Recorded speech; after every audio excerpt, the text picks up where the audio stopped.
ఎన్ని ప్రాబ్లమ్స్ అంటే migraine headache, arthritis, 24/7 కడుపు నొప్పి, క్రాన్స్ డిసీజ్ అంటే అట్లా కడుపు నొప్పి రావడం, అయితే వామిటింగ్ అయిపోవడం, లేకపోతే మోషన్ అయిపోవటం. అసలు కూర్చోలేక, నించోలేక ఇన్ని ప్రాబ్లమ్స్‌తో ఆ కింద టాయిలెట్ పోసుకున్న దగ్గర ఫిస్టులా ఫార్మ్ అయిపోతుంది. క్రాన్స్ అనేది ఎవరికొచ్చినా సరే అది ఫిస్టులా ఫార్మ్ అయిపోతుంది. సో, అది చీము రక్తం కారుతూ ఉండేదనమాట. అసలు కూర్చోలేకపోయేదాన్ని. ఎక్కడికైనా బయటికి వెళ్ళానంటే అసలు ఆ ఎండకి తట్టుకోలేకపోయేదాన్ని. ఇన్ని ప్రాబ్లమ్స్‌లో బ్రతకడం అవసరమా అని ఒక 3 టైమ్స్ సూసైడ్ కూడా అటెంప్ట్ చేశాను. కానీ అది కూడా సీరియల్ చూసి మోసపోయాం అంటాం కదా! అలా ఒకసారి సూసైడ్ చేసుకుందాం ఫ్యాన్‌కి హ్యాంగ్ చేస్తే అది జారిపోయింది. రెండోసారి పై మేడ మీదకి ఎక్కుదామని ఎక్కుతుంటే మా పిల్లలిద్దరూ అక్కడ పడుకొనున్నారు. మా అమ్మగారు ఇలా చెయ్యి పట్టుకొని తీసుకెళ్ళేవారు. పడిపోతే ఎక్కడ ఎంత మళ్ళీ ఏమైనా చేతులు అవి ఇవి విరిగిపోతాయి అలా అని మా అమ్మగారు జాగ్రత్తగా తీసుకెళ్ళేవారు. ఈవెన్ నేను టాయిలెట్‌కి వెళ్ళినా, వామిటింగ్ చేసిన మెడిసిన్ స్మెల్లే వచ్చేది. ఎందుకంటే రోజుకి 20-25 నాది. ఆ టైంలోనే గంగా పిరమిడ్‌కి వెళ్ళానండి. అక్కడ జోష్న అనే అమ్మాయి నా లైఫ్‌నంతా టర్న్ చేసింది. ఆ అమ్మాయి అంది, "అక్క ఇక్కడ 11 డేస్ వర్క్‌షాప్ అవుతుంది. విశ్వకాంతి పిరమిడ్‌లో" అంది. "ఏమోనమ్మా అసలు అలాంటి ఆటిని ఎళ్ళలేను. ఎందుకంటే నేను అస్సలు ఎక్కడ ఉండలేను. ఏం చేయలేను. ఎందుకంటే నేను ఇక్కడికి ఇలా వస్తున్నాను అంతే" అంటే, "అబ్బా! అది కాదక్క నీకు నిజంగా చాలా బావుంటదంటే" ఆ స్పిరిచువల్ టాబ్లెట్స్ అంటే నేనేమనుకున్నానంటే అవి కూడా కొన్ని టాబ్లెట్స్ ఇస్తారంటే, ఇప్పటికే టాబ్లెట్స్ ఎక్కువైపోయాయి. ఇంకా అవి కూడా వేసుకుంటా అంటే, ఆ అమ్మాయి ఏం చెప్పింది, "అక్క ఇదంతా ఫ్రీ అక్క, ఫ్రీ అక్క" అంటుందన్నమాట. నేనేమో అనుకున్నా మెడిసిన్స్ ఫ్రీ ఏమో అనుకోని, అవునా అయితే లోకత్వంలో కదా ఉంటది అరిషడ్ అంటే, ఓహో! దీనికైతే 15,000 అవుతుంది. ఇక్కడ కొద్దిగా ఫ్రీ అయితే కొంచెం ఏదో తగ్గుతది అంటది కదా! సో, అని చెప్పి నేను అందులో ఒక 4 చీరలు అలా పెట్టుకుంటే, నేను ఒక చీర మాత్రం పెట్టి ఉన్న ఒక 4 నైటీస్ ఇక్కడ నడానికి బెల్టు, నెక్కకు బెల్టు అన్నీ పెట్టుకొని అసలు నా స్టిక్కరు అవి ఏం పెట్టుకోలేదండి. ఏం మంగళసూత్రం కూడా బరువైపోతుంది మొయ్యలేకపోతానని అది కూడా మా అమ్మకి ఇచ్చేసాను. ఎందుకంటే అసలు వేసుకోలేకపోయాను. అసలు ఏం తెలిసేది కాదు. ఆత్మజ్ఞానం అంటే ఏదో అయోమయంలా ఉండిపోయి నేను వెతుక్కునేదాన్ని. ఎందుకంటే వామిటింగ్ వస్తే ఎక్కడ బయటికి ఎలా పరిగెడతాను పిరమిడ్‌లోంచని. అక్కడ నేను జీకే సార్‌ని చూసాను. అక్కడ పెద్ద ఏదో అంతా క్లాస్ అవుతుందండి. అక్కడ నేను వెనకాల కూర్చున్నాను. కూర్చుంటే అక్కడ ఏమైందంటే జీకే సార్ ఏదో చెప్తున్నారండి అంతా క్లాసు. 7 చక్రాసు అట్లా వాళ్ళు మాట్లాడుతున్నారు. మాట్లాడుతూ ఉంటే ఫస్ట్ చూసిన వెంటనే సార్ గురించి ఎలా అనుకున్నానంటే నేను, ఇలాగే అనుకున్నాను మనసులో. ఇదేంటి ఇంత పెద్ద పెద్ద డాక్టర్స్ ఏమీ చేయలేకపోయారు కదా! ఇంత బక్కగా ఉన్నాడు ఈడేం డాక్టర్ అమ్మ నన్నేం బాగు చేస్తాడు. తినకే పట్టుమని కేజీ కండలేదు అని చెప్పి నా మనసులో అనుకోని, ఏం తెలియని అమాయకురాలిలాగా ఇలా చూస్తూ వెనకాల ఉన్నానండి. అంటే ఎందుకో తెలీదు. సడెన్‌గా ఏవో మాట్లాడుతూ నా వైపే చూసారు జీకే సార్. చూసి ఆ మాటల మధ్యలో ఇలా అనేసారు. వెంటనే నేను అనుకున్నాను వితిన్ ఫ్రాక్షన్ ఆఫ్ సెకండ్స్‌లో ఇలా అన్నారు సారు. ఏమనంటే, "అసలు వీడేం డాక్టరు పట్టుమని కేజీ కండ కూడా లేదు కదా!" అలా అనుకుంటారు అందరూను. కానీ కరెంట్ తీగ కూడా నాలా సన్నగానే ఉంటుంది. పట్టుకుంటే తెలుస్తుందనమ్మా పవర్ ఏంటనేది. అమ్మ బాబోయ్! ఈయనకెలా తెలిసింది ఏంటి నేను మనసులో అనుకున్నాను. ఈయనకెలా తెలిసిందని చెప్పి వెంటనే అమ్మో! ఇది వర్గాల బుక్ ఇవ్వు అని అన్నారండి. అంటే అసలు నాకు అర్థం కాలేదు. ఏంటి అక్షర వర్గాల బుక్ అంటారేంటి అని. అప్పటికి నా డ్రీమ్స్‌లో పాములు రావడం, మంటలు రావడం అట్లాగే లెట్రిన్స్ మెకానిజం అంతా కూడా అవి ఎక్కువ డ్రీమ్స్‌లోకి రావడం జరుగుతూ ఉంటే నాకస్సలు ఆ లెట్రిన్ కమ్మోడు ఆ బొమ్మ అంటే అస్సలు నచ్చేది కాదు. అయితే అది ఎప్పుడైతే ఆ లెట్రిన్ కమ్మోడు బొమ్మ చూసానో, ఆ బుక్ ఇలా ఇచ్చిన వెంటనే పక్కన విసిరేసానండి నేను. ఎందుకంటే అసలు నాకు నచ్చలేదు. ఎందుకంటే దాని మీద పాములున్నాయి, అగ్గుంది. అస్సలు నచ్చలేదు నాకు. సార్ మాత్రం ఎప్పుడు ఎవరిని వదలకుండా మళ్ళా ఈవినింగ్ సార్ మళ్ళా పిలిచి అడిగారండి. ఏమనంటే అందరూ అప్పటికి అంతా కోలాహలం అంతా అయిపోయింది. ఓన్లీ 11 డేస్ వర్క్‌షాప్ చేసేవాళ్ళు మాత్రం ఉన్నారు. ఒక 4 అరిషడ్ వర్గాలు కామ, క్రోధ, లోభ, మోహ, మద, మాత్సర్య. కామం. అలా చదువుతూ ఉంటే కోర్కెలు అమ్మో! నిజమే నాలో చాలా కోరికలున్నాయి. కారు కొనాలి, అది కొనాలి, ఇది కొనాలి, ఈ చీరలని, బంగారం అని, అదని, ఇదని, అది చేసేయాలి, ఇది చేసేయాలి. నేను టీచర్‌గా ఇదవ్వాలి, అదవ్వాలి, స్కూల్‌లో వచ్చేయాలి, కేవీలో చేయాలి, అది చేయాలి, బెస్ట్ టీచర్ అనిపించుకోవాలి. బెస్ట్ అనిపించుకొని మా ఊర్లో కూడా ఏదో ఏదో చేసేయాలి. అక్కడ ఒక లైబ్రరీ కట్టియాలి. ఎన్ని ఆలోచనలో. మా ఊర్లో కట్టియాలనుకునేదాన్ని. రాజస్థాన్‌లోని అక్కడ, ఇక్కడ ఎక్కడ స్కూల్‌కెళ్తే అక్కడ పర్ఫెక్షన్‌గా ఉండాలని. పిల్లల్ని కూడా ఎంత డిసిప్లిన్‌గా పెట్టేదాన్నంటే, మా పిల్లలు కూడా. నేను స్కూల్లోకెళ్తే అక్కడ కూడా పిల్లలెవరు అసలు సైలెన్స్‌గా ఉండాలి. విజయ మేడం అంటే అలా అంటే భయపెట్టాలనమాట. ఆ భయమే మళ్ళా మనకి నాలుగింతలే తిరిగొస్తుందన్నాం గదా! నిజంగా నాకదే వచ్చింది. సో, అక్కడ చిన్న పిల్లలు భయపెట్టేసి, మా పిల్లలు భయపెట్టేసి అందరిని కూడా కళ్ళు ఇలా ఎర్ర చేసుకొని అట్లా మాట్లాడుతుంటే, వీళ్ళందరూ నేను డిసిప్లిన్ అనుకునేదాన్ని. కానీ అంతా కూడా ఏంటంటే, వాళ్ళని ఒక మభ్యపెట్టడానికి నేను చేసేవన్నీ అని నాకు తర్వాత తర్వాత అర్థమైంది. అప్పుడు ఆ థర్డ్ డే ఎప్పుడైతే నాకర్థమైందో, సరే కొంచెము ఏదైనా సరే చూద్దాం కదా! అని నాకు నేనుగానే బుక్ చదివిన తర్వాత, ఓహో! నేను తప్పు చేస్తున్నాను. ఎక్కడ? ఏవో అనవసరమైన కోరికలు ఎక్కువ కోరుకుంటున్నాను అని చెప్పి, నేను ఆ కోరికలు ఏ విధంగా తగ్గించుకోవాలి? ఏంటి?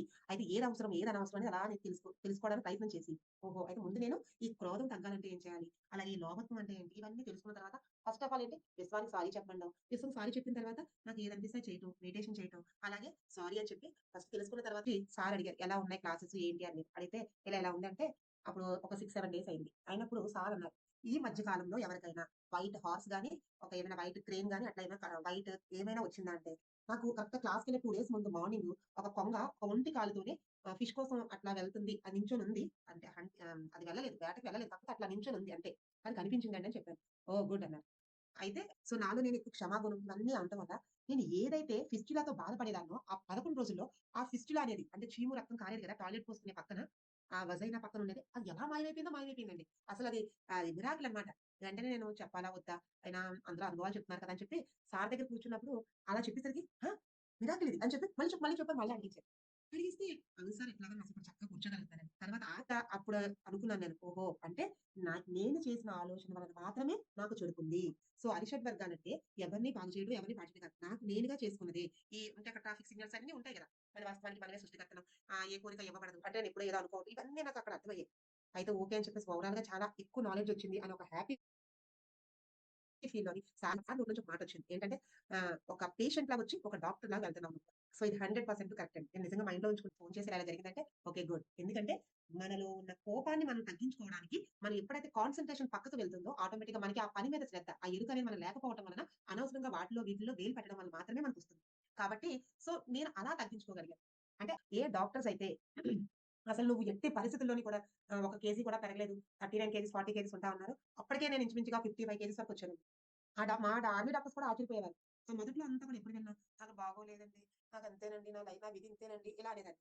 అలాంటి జ్ఞానం తెలిసిన తర్వాత నాలో కొంచెం ఆనందం రావటం, అంటే ప్రతీదీ నేను హ్యాపీగా ఉండటం, నా హ్యాపీనెస్‌ని ఉండటం, కొన్ని పుస్తకాలు చదవటం, ఇలా అన్నీ చేస్తుండేదాన్ని. ప్రతీదీ ఎక్స్‌పెరిమెంటల్ గానే వెళ్ళానండి. ఆ భయం అనే దానికి సంతోష్ సార్ చేశారు. తర్వాత నాకు నేనుగా భయాన్ని ఎలా దూరం పెట్టుకున్నానో కూడా చెప్తానండి. సార్ దగ్గరికెళ్ళి సార్ చెప్తే, "ఈసారి నిన్ను శ్మశానంలో తీసుకెళ్ళి శ్మశానంలో సమాధిలో పడుకోబెట్టి మెడిటేషన్ చేస్తానన్నారు." ఛీ! ఇలా అంటారేంటి అని నా మనసులో ఇలా అనుకోని ఇలా చూసి ఆకాశం నేను ఇలా అంటున్నాను. "ఇది మాత్రం తథ్యం" అన్నారు. "నీ భయాన్ని దూరం పెట్టుకోకపోతే ఇది తథ్యం" అన్నారు. అమ్మో! ఏంటంటే నేనే అన్నిటికి ఓవర్ రియాక్ట్ అయిపోవటం. ఇవన్నీ నాకు అర్థమైంది. కానీ ధ్యానం చేయడం వలన లేదంటే మనం మంచి ఖర్చులు పెట్టడం వలన మనకి ఏదైతే లాస్ అయ్యామో అది కూడా ఫుల్‌ఫిల్ అవుతుందని నేను ఇవన్నీ కూడా ఎరుగుతో గమనించానండి. అక్కడి నుంచి నేను ఇంకెప్పుడు కూడా డబ్బులు కరెక్ట్‌గా యుటిలైజ్ చేయాలి. ఎవరికీ కూడా అనవసరంగా ఇవ్వకూడదు అని చెప్పి నేను నిజంగా ఇప్పుడు ఇలా ఉన్నాను అంటే ఈ స్థితిలో నేనున్నాను అంటే నేనసలు ఊహించలేదు. నేను ఆ విధంగా బ్యాలెన్స్ చేసుకుంటూ ఇప్పుడు మీ అందరికీ తెలిసిన విషయమే. ఏదో నాకొక డ్రీమ్ వచ్చింది. ఆ డ్రీమ్‌కి అనుగుణంగా నేను లాస్ట్ ఇయర్ అంతా కూడా అంతా వెళ్లి చెప్పడం. అందరిని కూడా ఎందుకంటే నేనేదైతే జ్ఞానం తెలుసుకున్నానో ఎందుకంటే ఆ ఒక్క జ్ఞానం వల్లే నా లైఫ్ బావుంది. మరి ఈ జ్ఞానం ఇక్కడికి ఆగిపోతే ఏం బావుంటుంది? నాకొచ్చిన జ్ఞానాన్ని బట్టి నేను ఎక్కడికైనా దూరంగా వెళ్లి వర్క్ చేస్తే అది కరెక్ట్ డ్రీమ్ అనే విషయం నాకు తెలిసి నేను ఇంకేమని ఆలోచించకుండా వెళ్లి చెప్పడం. ఎందుకంటే నాకేదైతే జ్ఞానం తెలిసిందో దాన్ని 10 మందికి పంచితే పెంచబడుతుందని ఇదే నేను అనుకున్నాను లైఫ్ పర్పస్ అని చెప్పి. సో, అందరికీ చెప్పటం. అది కూడా ఏంటంటే ఇది రియల్‌గా నా చెడు ఆలోచన ద్వారానే నేను పాడయ్యాను. సో, ఎగైన్ ఆ పద్మవ్యూహంలో వెళ్ళడానికి అభిమన్యుడికి ఎలా అయితే తెలిసిందో, రావడం తెలియలేదు తనకి. కానీ మనకి కలియుగ అభిమన్యులం మనం. ఎందుకంటే మనకి స్పిరిచ్యువల్ టాలెంట్స్‌లో అన్నీ ఉంటాయి. సో, నాకు వెళ్ళటము తెలుసు, రావటం సార్ చెప్పారు నాకు. కాబట్టి మనకసలు నో ప్రాబ్లమ్ దాంట్లో. అప్పుడు నాకనిపించింది. ఓహో! ఈసారి ఇలా ఆలోచిస్తే ఇలా, ఇలా ఆలోచిస్తే ఇలా అవుతాయి. వెంటనే నాకర్థమైంది ఏంటంటే ఆధ్యాత్మిక పుత్రుడు. ఎప్పుడైతే పర్ఫెక్ట్‌గా మన వర్క్ చేసుకుంటూ వెళ్తామో, ఆటోమేటిక్‌గా ఆ నేచర్ అనేది మనకి మన ప్రాపంచిక పుత్రుల మీద పడుతుంది అనేది మన ఆధ్యాత్మిక పుత్రుల్లో ఉంటుందండి. సో, అది మీకందరికీ తెలిసిన విషయమే. జస్ట్ నా లైఫ్‌లో ప్రతి ఒక్కటి అంటే ఒక చిన్న ఒక టాబ్లెట్ నుంచి మొదలుకొని ప్రతి టాబ్లెట్ కూడా నిజంగా నా కోసమే ఉందన్నట్టుగా ఉంది తప్ప నేను నిజంగా ఎవ్వరి కోసం చెప్పనండి. నా అనుభవాన్ని మాత్రమే చెప్తున్నాను. ఎందుకంటే నాలోనే ఎక్కడెక్కడో జరిగినవి ఎన్నో వింతలు ఎన్నో ఉన్నాయేమో ఉండును గాక. కానీ నాకు నేనుగా మలుచుకోవడానికి ఎంత తపన పడ్డానో నాకే తెలుసు. ఎందుకంటే ఏది ఎవ్వరు చెప్పినా మనం వినమండి. కానీ మన ఇందర అనేది ఒకటి ఉంటుంది. సార్ ఇప్పుడు అదే చెప్తూ ఉంటారు. ఒక రూపాయైనా సరే మనం ఏదైనా ఫ్రాడ్‌గా అట్లా ఖర్చు పెడితే మనకేమనిపిస్తుందంటే, అది కదా! దాంది కదా! దాంది కదా! సార్ దగ్గర నేను చాలా బాగా మంచి క్వాలిటీ ఏంటంటే అదే నేర్చుకున్నాను. ఏదైతే మనకు సార్ ఇచ్చిన గైడెన్స్‌తో మనం ముందుకు వెళ్తున్నామో ఎప్పుడు మనకి అసలు ప్రాబ్లమ్స్ అనేవి రావు. నేను ప్రతీది కూడా మన బుక్‌లో ఉన్న ప్రతి దాన్ని పట్టుకొని ముందుకు వెళ్ళాలి అంటే సత్యాన్ని పట్టుకొని మాత్రమే ఉండాలి. అంతే తప్ప ఎవరో ఏదో అన్నారు కదా! అని చెప్పేసి భయపడిపోయిన అలా ఇలా చేస్తే నేను మళ్ళీ ఇంకేదైనా తప్పుదోవ పట్టొచ్చు. అలా ఎందుకు వచ్చిన అవకాశాన్ని జార విడకూడదని చెప్పి నేను ఆ ముందుకు వెళ్ళటం నేను అంచెలంచెలుగా ఎదగటానికి ఈ స్పిరిచ్యువల్ టాబ్లెట్సే కారణం.